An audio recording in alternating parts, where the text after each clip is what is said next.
여섯 번째는 전화번호입니다.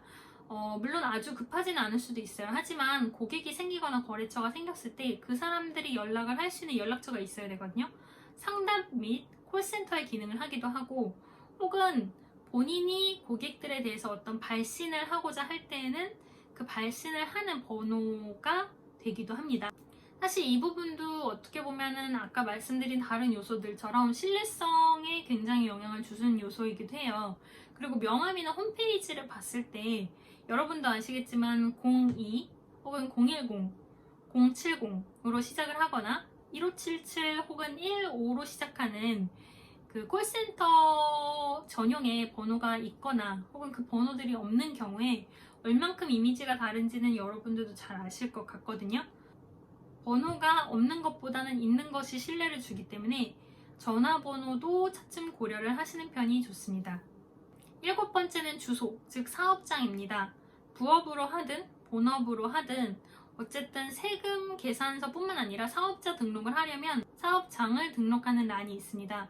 보통은 집 주소로 처음에 많이 해요. 근데 뭐 꼭 사업장이 그 사업의 전부는 아님에도 불구하고 이제 보통 사업장이나 주소를 들었을 때 그 규모나 지역이나 주소를 통해서 이 사람이 어떤 일을 어떤 식으로 하고 있고 그 다음에 거기에 얼마만큼 투자를 하고 있나 하는 부분도 사실 읽히는 부분이 있어요. 그게 옳다 나쁘다는 아니지만 어느 정도 이미지를 좌우하기도 하고요. 핸드메이드 제품을 팔거나 한다면 집이나 혹은 본인 집이 아니더라도 어떤 방인 오피스텔 같은 데에서 제작을 하시는 경우들도 있기 때문에 무슨 아파트 몇 동 몇 호라는 주소가 너무 생소하지는 않을 수도 있지만 사무적인 일을 하거나 혹은 거래처들이 많고 미팅을 많이 하거나 한다면 집 주소보다는 뭐 소호 사무실이나 공유 오피스 등의 주소라든지 비즈니스 센터라든지 그런 주소를 많이 빌려주는 곳들도 있어요. 위워크나 패스트파이브가 등장하기 전부터 그런 사무실을 서포트해주는 기관이나 센터들은 많이 있었기 때문에 그런 곳들을 활용하셔서 주소 자체도 본인의 전략이나 생각에 맞춰서 활용할 수 있도록 하시면 좋을 것 같습니다. 여덟 번째는 비즈니스 모델이 필요하고요. 뭐 사업을 하는데 수익 구조가 없이 사업을 하시진 않겠죠. 그렇기 때문에 이 채널을 보고 계신 걸 거고요.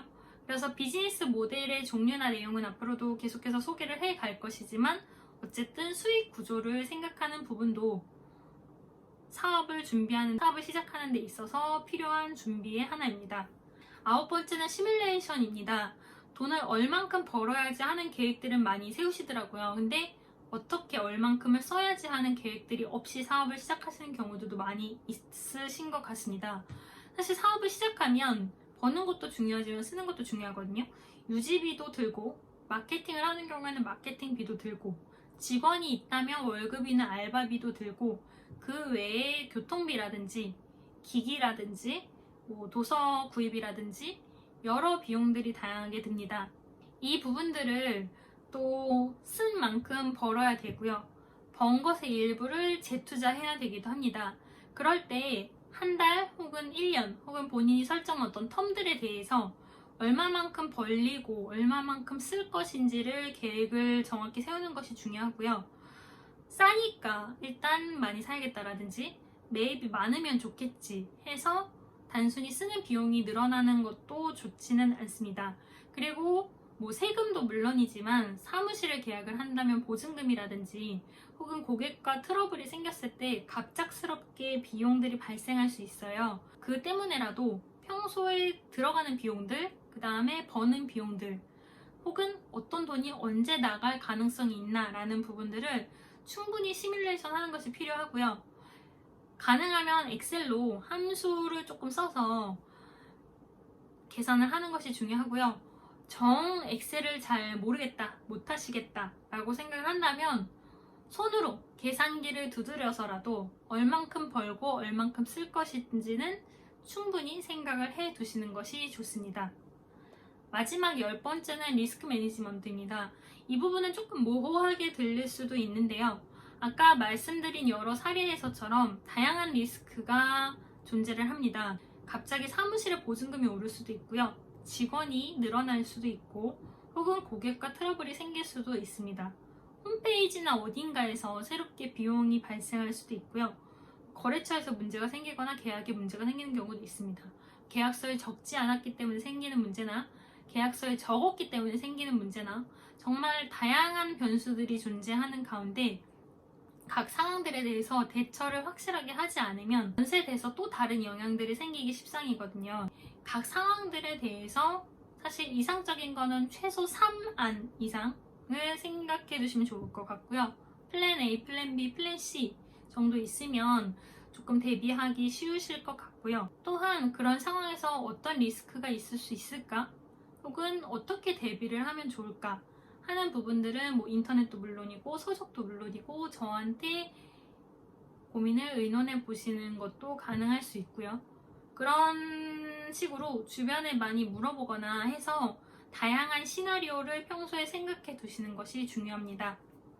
정리하면 사업할 때 준비해야 할 것, 즉 사업을 어느 정도 시작하는 것이 확실해졌을 때에 준비되어야 하는 10가지. 첫 번째, 사업자 등록.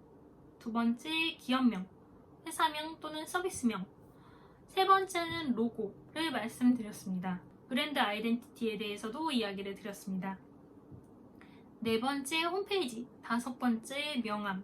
여섯 번째, 전화번호와 일곱 번째, 주소, 즉 사업장에 대해서도 이야기를 드렸고요. 여덟 번째는 비즈니스 모델, 이 채널의 중심적인 주제가 되는 이야기죠. 아홉 번째는 시뮬레이션, 열 번째는 리스크 매니지먼트에 대해서 이야기를 드렸습니다. 물론 사업을 준비하고 진행을 하는 데 있어서는 다른 것들도 많이 준비를 해야 하고 고려도 해야 하지만 물리적인 부분이나 추후의 마케팅이나 주변 고객과의 관계를 언제든 확장시킬 수 있는 요소들도 굉장히 중요하기 때문에 지금 말씀드린 10가지도 평소에 염두하시고 제작하시거나 준비해 두시거나 계속해서 업데이트 또는 업그레이드 할 수 있도록 그런 것들을 전부 고려한 준비된 자세가 필요한 것 같습니다. 오늘은 이상으로 마치겠습니다. 감사합니다.